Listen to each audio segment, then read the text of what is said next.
Go. Get ready, get set for the best movie and pop culture talk in the universe. It's The Good Brothers on Mercado Airwaves with your hosts, Alex Mercado and Mike Mercado. Welcome back to The Good Brothers, y'all. That's Mike, I'm Alex, and we are the best, the bestest, The Good Brothers. Say hi, Mike. Hi, Mike. So, Mike, what are we talking about today? We got a couple things. We're going to hit the box office. Men in Black hits theaters. Keanu Reeves is the greatest man that ever lived. Ever. And the NBA Finals had a hell of a game 5. Kevin Durant is out. So why do you want to hit on first? You want to jump into some box office stuff? Let's do some box office because I have a few questions for you, young Michael. A couple of hypotheticals. All right, absolutely. Well, we do know coming out this weekend is the new Men in Black movie, Men in Black International. Over this past weekend, we did have finally an interesting week. I think the first interesting week of the year because the number one movie was at $46 million with The Secret Life of Pets 2. But Dark Phoenix, X-Men's last movie and Fox, came out to a whimpering $32 million. At number 3 was Aladdin at $24 million. Stacking it up. At 4 was Godzilla with only making $15 million. Total gross of $78 million. And at number 5 was Rocket Man. So let's concentrate on, before we jump into the Men in Black stuff, because you have some stuff you want to hit on. Backwards a little bit. The fact that Endgame is still making money, made about $4 million, whatever. Rocket Man's making some nice little money. Rocket Man at $13 million in its second week, it's already made $50 million. So for a movie, a very low budget movie like that, where it's a lot of it's just music and stuff, that's good. Yeah, that's actually really good. Obviously, Godzilla, in only the second week, taking a 67% drop off.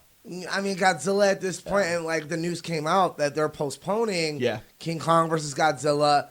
I think we're finding out that people want everything. People saw Avengers. People see Star Wars. People see these movies, and they're like, I want it all. I want attractive, fun leads, decent storytelling, and a good, coherent movie with cool monsters. Yep. And I think some people brought Fast and Furious, and I think what helps Fast and Furious is The Rock. Sure. Like Hobbs and Shaw. I think The Rock is the only movie star nowadays, so that's a whole separate. Anything with The Rock, take away. Because he'll always make money. I don't think even Baywatch made money more than it should have for a terrible movie. I agree, yeah. So that's why I'm saying, like, beside The Rock, I think people are finally saying, if Avengers can do 3 hours and it was coherent storytelling, everyone should do that, even Godzilla. And I guess we're kind of a dying breed of, I just want to see monsters. Yeah. Yeah, I love a emotional wreck movie with monsters like the Bryan Cranston one we were promised. That's not what we got, so I don't think we expected it.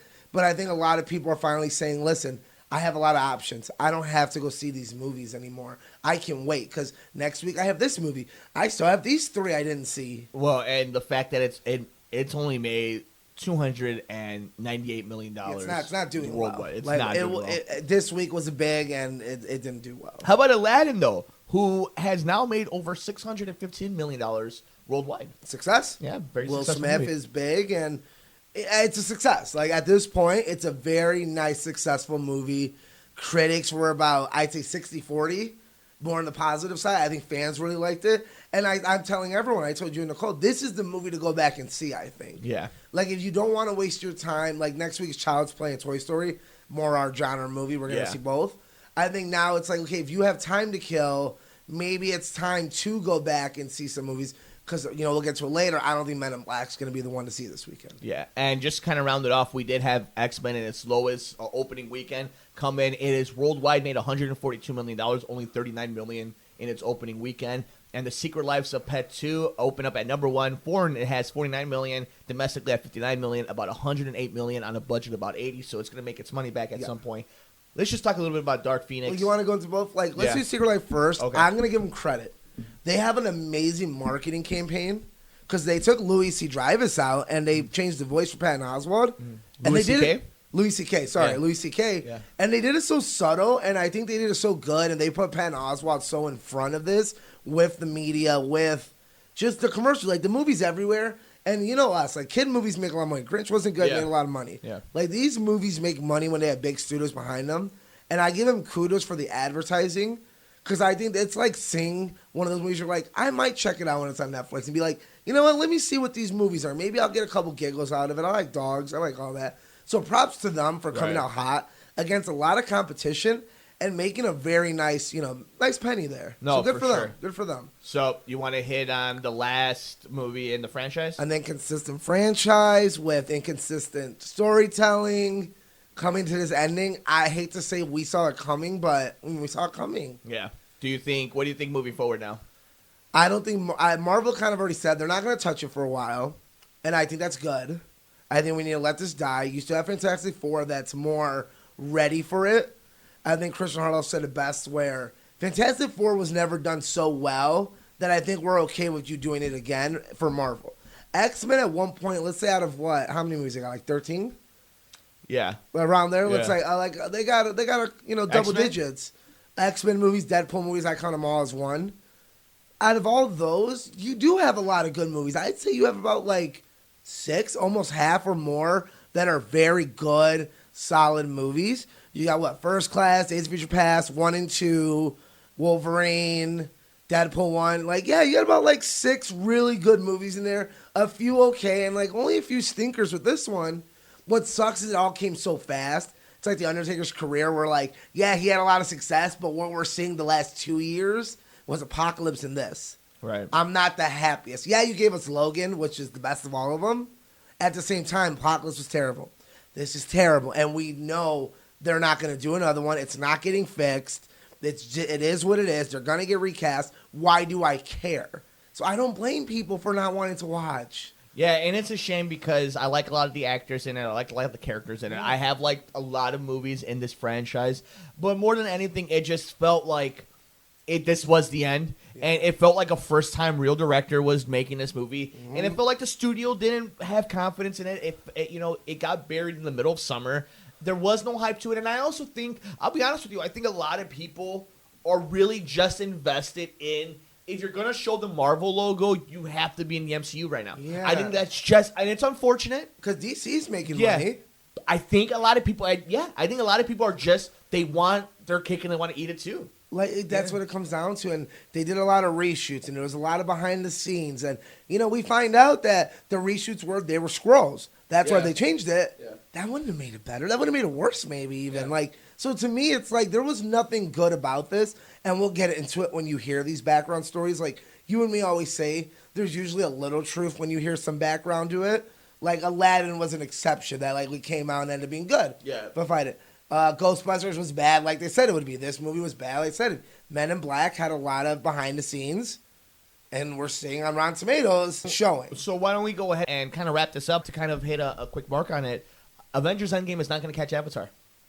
No. Yeah, no, I didn't think it would, though. Yeah, it's not going to. So I think we kind of put to rest of that. I was kind of rooting for it to do it, but it was a nice run that it had. But that is kind of it in the box office realm. But opening up this week, we do have 2 movies, and the big one is, obviously, Men in Black. Also, Shaft comes out. Neither one is going to make a lot of money. I forgot Shaft was coming out.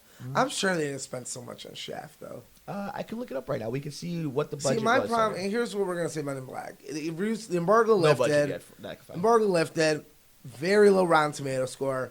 I think what's worse than being a bad movie is being a forgettable movie. And Dan Morrell says it best. It's just a movie. It goes to A to B. And it's sad. And, when you hear the cast doesn't have chemistry, you're like, really? The Thor Ragnarok couple doesn't have chemistry? Tessa Thomas and Chris Hemsworth don't have chemistry. That's weird. So, 1, you're questioning directing. 2, Men in Black kind of whimpered out. I don't think anyone... I think I would have been more excited for a 21 Jump Street Men in Black thing. I like the first 2 Men in Blacks. Part 3 I've never really finished because it's kind of boring. I don't know, man. The previews didn't look good to me. It's just a dud of a movie. I just don't think you can make movies like that anymore where you're we're Men in Black, we'll make money. If Ghostbusters could change the world, didn't make money off of being just Ghostbusters, I don't think there's a lot that can make money off of just being a name anymore. Well, it's got a 31% on the Rotten Tomatoes from the critics. Here's the critics' consensus. This is what the algorithm kind of brings up. Amiable, yet forgettable. MiB International grinds its stars' substantial chemistry through the gears of a franchise running low on reasons to continue. Yeah. And again, you're talking about Valkyrie and Thor. You're talking about aliens. You're talking about the Men in Black. Yeah. That's not okay. That's bad writing. That's bad directing. Like, that's where that goes to. I think they also try to be cute. I mean, you can even look at the little character that they created, the little blue thing. The Kujami. Yeah, like you could tell they were trying to do something. But that's the big thing cute. I've heard is very like you could take your kid to this. Yeah. But the problem is maybe you should have marketed it like that. Then. Yeah. Then market it like that. Then go for that audience, and I respect it a lot more. But like you're not gonna get you and me the same way. So why are you trying to do it? Let me ask you this about Chris Hemsworth. People love him. They love Chris Hemsworth. They're not rushing to see his movies when he's not Thor. Man, and at this point, you can blame directing and writing on that, but at this point, you're like, Chris Hemsworth, like, you gotta read these scripts, dude. I don't know what you're doing, man. Like, your name's in another franchise that's not gonna be successful and now it's another Ghost Brothers where we're probably gonna have to bring Will Smith back. Realistically, we're gonna bring Will Smith or Tommy Lee Jones. We're gonna retcon it. Like, you can already see that coming of like, oh, okay, well, we'll do what Terminator did, and X-Men did, and Aliens did, and all these movies did, and we'll just retcon it. Who cares? We'll bring back we'll bring back the old guys in. It's like, we don't want that. We just want coherent. Do you think this cast makes it into whatever part 5 is? Nope. I think it's bad. So you think it goes backwards? I think it's just bad. And I think they set it in London, and it's like the Kingsman too, man. They gave themselves it's like this movie's bad enough where you're not getting a sequel. Like, we were supposed to get a Kingsman 3. Kingsman 2 bombed, so we're not going to get a Kingsman 3 probably. Kick-Ass 2 did not do well. We're not getting a Kick-Ass 3. Like, it's just the way Hollywood works. Well, speaking of Hollywood, some other stuff has been happening in the industry. E3 week has hit the stage, good brother, and there is one person that we want to highlight. Keanu Reeves. Banjo-Kazooie. Keanu Reeves is the surprise superstar in Cyberpunk 2077. I really wanted to hit on to you is just kind of the renaissance. You and I have always been Keanu guys. Our family loves all his movies and all that, but kind of a renaissance for him. Everyone loves Keanu Reeves. But this is a renaissance again. He was in You Will Always Be My Maybe. People are loving him in that. Well, because he was like, it's not that like he hasn't been around, but he was doing like John Wick. He was doing a couple of little indies. Like, now he's everywhere. And like, that's how you know he's on Netflix movies. He's on big blockbusters. He's starring in some. He's voice acting in some. He's doing video games. Like, that's what a renaissance is to me. He's in Toy Story. Like, he's the Canadian stuntman. Yeah. So, and they did a great interview with him talking about how excited he was and what a big part it is. And, you know, he even might get a little mini-series on Disney Plus and all the things we're doing there. So, you know, like, we saw one with Michael Keaton a few years ago. Bill Murray made one years ago. Matthew McConaughey years ago. Like, this is the most updated version, I think, where we're like, oh, that's where you've been. And I'll call it right now. You know who a woman is that's gonna make one soon? Who? Jennifer Lawrence. She's maybe. What do you? I think she's been out of the. Because remember, we got to remember about Dark Phoenix when it comes to Jennifer Lawrence. This movie was filmed like last year, all her parts, realistically. Yeah. Probably even So, like, we haven't really seen her since then. I think we're going to get a big up from her coming up. Interesting. I think she's going to be a lot of places. Maybe. I know, that's what I'm saying. My random guess. Yeah. Quote this episode. I think that's the one, like, and it's hard because, you know, she was so big at one point, but so was Keanu, Matrix. Yeah. People go away for a little bit. I think she's going to have a real big year coming up. Absolutely. And speaking of a really big year, Kawhi Leonard has a chance to solidify himself amongst the greats. He already has one NBA Finals and one NBA Finals MVP, and he could bring one to all of Canada. If they can just win one out of the next 2 games, good brother, the Raptors are up 3-2 heading into Game 6 of the NBA Finals. What have you thought about this crazy finals as is? Kevin Durant now does have a torn Achilles. He had surgery. Yeah, the worst. Yeah, I mean, poor KD, man. You know, all that pressure he was under to go back in, and look what happened. That just goes to show you we don't know shit. We don't know shit. It makes me even more angry at how much I was defending Derek, and then how much crap people used to give Derek to rush back. It's like these dudes know the body. Like, they know their body, man, and like, you know, he's 30. Like, this could be career ruining. Like, he's gonna be 31 by September. And he's about to have a max contract. Like, who knows what this would do to him? Let me ask you this. Who knows? Look at Derrick Rose. He never came back from it. Not the same way. Let me ask you this. If you were running the New York Knicks, do you give him a 5-year max deal?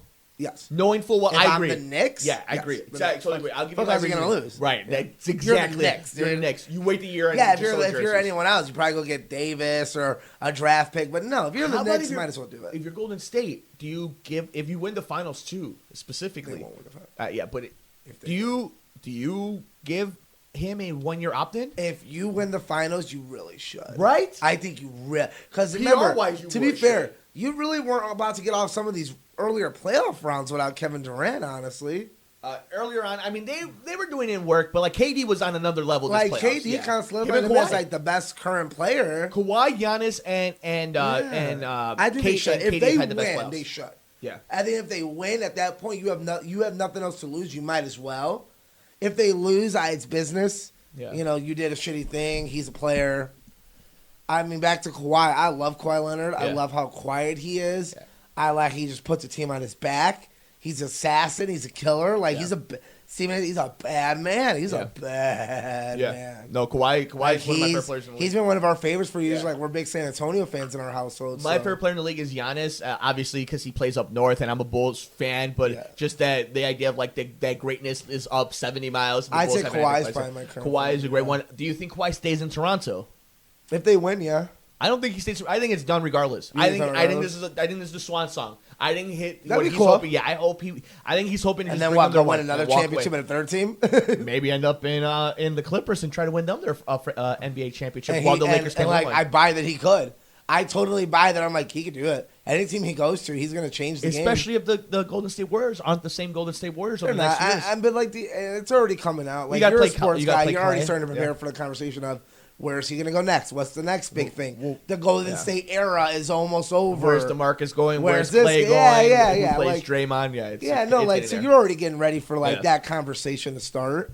Like after it comes with the World Series, when you start talking like this, is like, okay, basketball's about to change next year. Zion's coming to the league. LeBron's going to get help. This team's this. A different team won. Toronto, like, I like that though because it's exciting for next season. You're like, what's going to happen? Like, I don't know what's going to happen. The NBA is the only league that has that though, where there is so much movement so quickly, and it happens so NFL fast. NFL takes like 8 years, but 5 the NFL, years. Here's the thing: the NFL takes a long time for superstars, but it doesn't take a long time for teams to get good. Plus, Tom Brady's been doing 18 years. The longest is baseball. Dominating. Baseball takes a long time to develop, draft, and bring them up and create a winning culture. Sox. The White, hell, look at the Cubs. It took the Cubs from 13 all the way to 60, so that's 3 years. But they had to hit on everything.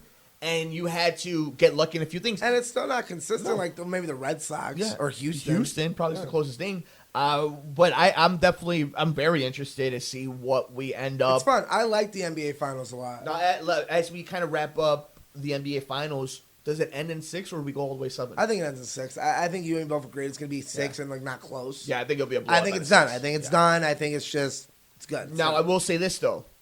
It is the perfect storm to get to a Game 7. You're in Oracle. They do know they don't have KD. They've had a few days to rest up. And they are the hardest game to win in all of life, if you're an athlete, is the championship game. And then, not only to win the championship, to put away the defending champion. I mean, you're killing the monster. Like, you're Luke Skywalker, that's Darth Vader. Yeah. Like, you defeat him, you change the world. Yep, forever. And like, guess what? But like you said, if they lose Game 6, do you change your pick for Game 7? Absolutely. I think so too. I'm like, Golden State's winning in 7. If you're as an athlete, you know this better than anybody. Cool, you guys have doubted me. Our best player that you cheered that got injured. I get to come to your home in Game 7 when you've been up, and I get to take it from you. Like I said, either Toronto wins in 6 or Golden State's winning in 7. Yeah. It's the way it is. Yeah. Good, brother. I think that's pretty much it. It was a fast-paced episode. It's been we're in the dog days. We're heading into the dog days of summer. Black Mirror came out, didn't love it. Pretty Little Lies came back for another season. Deadwood movie came out, got to check it out. Tell me a little bit about Netflix is coming out with a lot. Mindhunter season 2 coming out this week. You've been watching a couple of things. I'm almost done with Ava DuVernay's thing about the Central Park 5. Yes. What else did you like? You said Black Mirror first 3. Man, I'll say this about Black Mirror, and I know I love Black Mirror concept. I do, and I loved last season. And I like the weird stuff. Yeah. They put out 3 episodes this season only, which is the lowest they've ever put out. They usually put out 4 minimum, sometimes 6, and then a holiday special. They put out 3. They're all an hour over. I've seen the first 2. I didn't love it. It's very average, and I'm watching. I'm like, okay, And I think the problem is it's like an M. Night Shyamalan. You're like, where's the twist? Yeah. And like current M. Night is more like, it's not really a twist. Like Silent, like Unbreakable and stuff. Like, it's a good movie. The twist isn't so hardcore. Right. Same with Split and Glass and all that. You're like, oh, he's not really going for that. But I'm like, I kind of liked when he went for it. Like, I want him to go for it. I want something a little crazier than I'm getting instead of more just subtlety. And it works in some episodes. They do some really very to the heart episodes where I'm like very emotional relationships. This didn't hit for me. Like, they tried so hard to do that. It wasn't effortless, and I could tell it wasn't. And I just did not. And I like Anthony Mackie, and I like these guys. It just didn't do it for me this season. I hope this last episode with Miley Cyrus is good.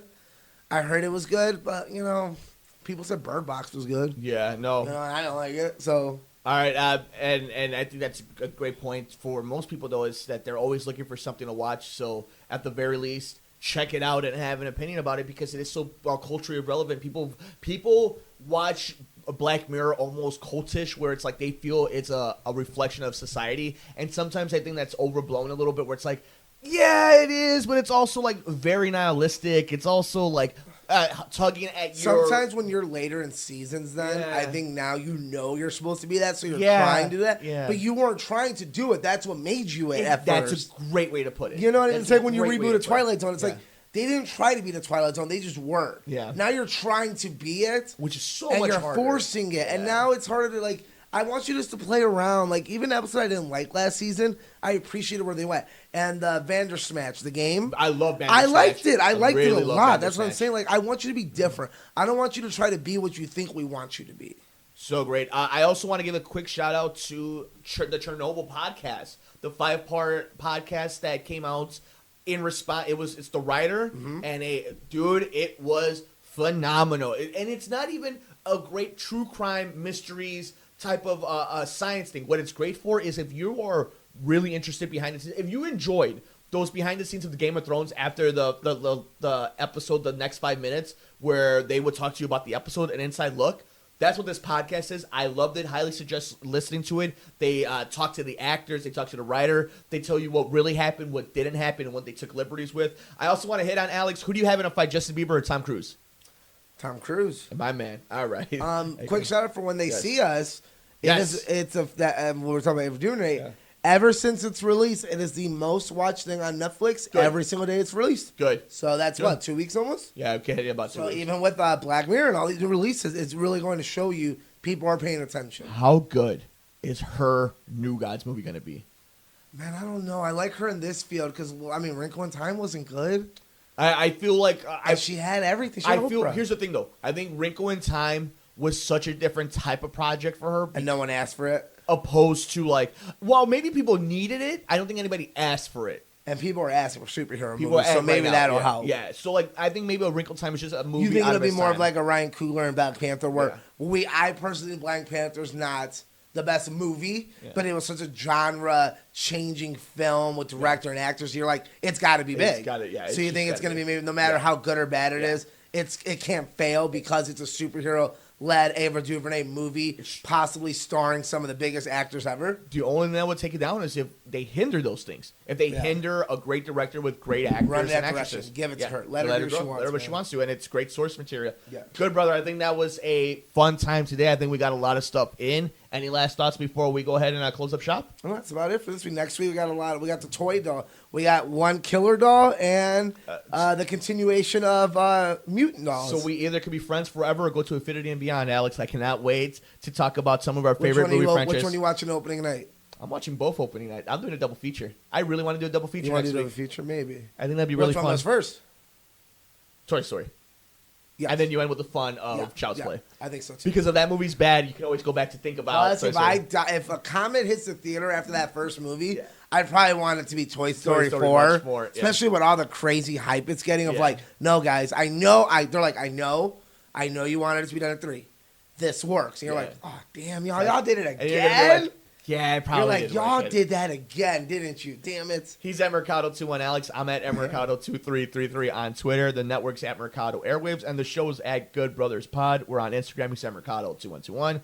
I'm at Mike Mercado2333. You can follow our true crime show, Murder Mysteries and More, at Murder Mysteries and More. And you can follow The Lovely Nicole Mancha on all the platforms at Typing When Tipsy. Like us on Facebook at Mercado Airwaves, and download us wherever you get your favorite podcasts. Stitcher, Podbean, Apple iTunes, all that fun stuff at Mercado Airwaves. And Alex, we have a bunch of interviews with awesome athletes and celebrities that you get ad-free and before anybody else at patreon.com/Mercado Airwaves. Visit us on youtube.com/MikeMercado2333 and come play video games with us all E3 and moving forward at twitch.tv/Mercado Airwaves Network.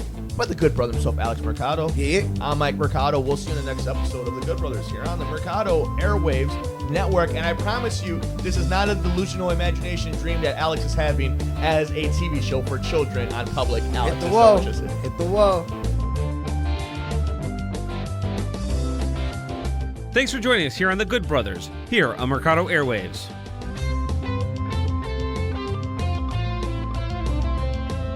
Enjoy our shows? Follow the Mercado Airwaves crew all over social media. Like us on Facebook at Mercado Airwaves. On Instagram, Nicole is at Typing When Tipsy. Alex is at Mercado2121. Mike is at Mike Mercado2333. And our true crime show is at Murder Mysteries and More. And on Twitter, Nicole is at Typing When Tipsy. Alex is at Mercado21Alex. And Mike is at MMercado2333. You can follow the network at Mercado Airwaves. Follow our pop culture show on Twitter at Good Brothers Pod. Get us on the go by downloading our programs anywhere you get your favorite podcasts, like iTunes, SoundCloud, Podbean, Stitcher, and other popular sites. Just search us at Mercado Airwaves. While you're at it, please like, rate, review, and share us with your friends. Visit us on youtube.com/MikeMercado2333. Click the subscribe and like button to get notified every time a new episode or interview is posted. Support Mercado Airwaves by visiting patreon.com/Mercado Airwaves, the home of our interviews with athletes and celebrities, which you can get ad-free and early before it's released to the public. Come play video games with us on Twitch, twitch.tv/Mercado Airwaves Network. Mercado Airwaves is powered by Munch Art Design. Like them on Facebook at Munch Art Design.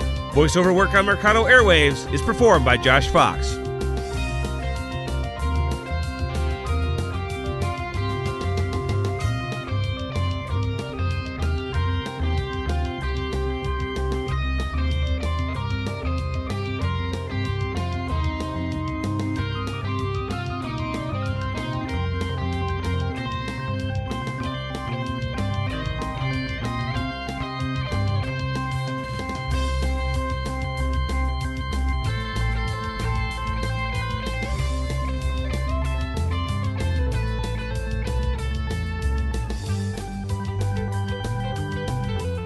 Enjoy our shows? Follow the Mercado Airwaves crew all over social media. Like us on Facebook at Mercado Airwaves. On Instagram, Nicole is at Typing When Tipsy. Alex is at Mercado2121. Mike is at Mike Mercado2333. And our true crime show is at Murder Mysteries and More. And on Twitter, Nicole is at Typing When Tipsy. Alex is at Mercado21Alex. And Mike is at MMercado2333. You can follow the network at Mercado Airwaves. Follow our pop culture show on Twitter at Good Brothers Pod. Get us on the go by downloading our programs anywhere you get your favorite podcast, like iTunes, SoundCloud, Podbean, Stitcher, and other popular sites. Just search us at Mercado Airwaves. While you're at it, please like, rate, review, and share us with your friends. Visit us on youtube.com/MikeMercado2333. Click the subscribe and like button to get notified every time a new episode or interview is posted. Support Mercado Airwaves by visiting patreon.com/Mercado Airwaves, the home of our interviews with athletes and celebrities, which you can get ad-free and early before it's released to the public. Come play video games with us on Twitch, twitch.tv/Mercado Airwaves Network. Mercado Airwaves is powered by Munch Art Design. Like them on Facebook at Munch Art Design. Voiceover work on Mercado Airwaves is performed by Josh Fox.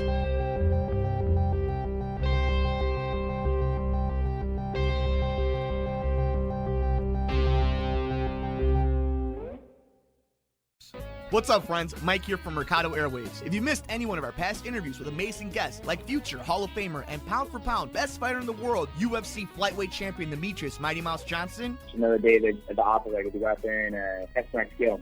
To award-winning producer, director, and actor Orlando Jones. Orlando, how you doing, buddy? Hey, sir. I'm good, brother. How you doing? And all the other interesting guests we've had on. Joining us today is director and writer David Ferrier. Thanks so much, brother. I appreciate you having me on the show. MMA legend Chael Sonnen joins us today. Keep listening to your show. This is great. Thanks, my friend. Just subscribe to us on iTunes at Mercado Airwaves. And while you're there, please like, review, and rate us, friends. It helps so much. We also have a Patreon for anyone who would like to support the show. Just visit us at patreon.com/Mercado Airwaves and see how you can get all of our interviews ad-free and before anyone else, and how you can get your business or company spotlighted on the show. Follow us on Twitter at mmercado2333. Like us on Facebook at Mercado Airwaves. Subscribe to us on YouTube, youtube.com/MikeMercado2333. And if you would like to see what we're up to behind the scenes, follow us on Instagram, MikeMercado2333. Thanks for listening and all the support.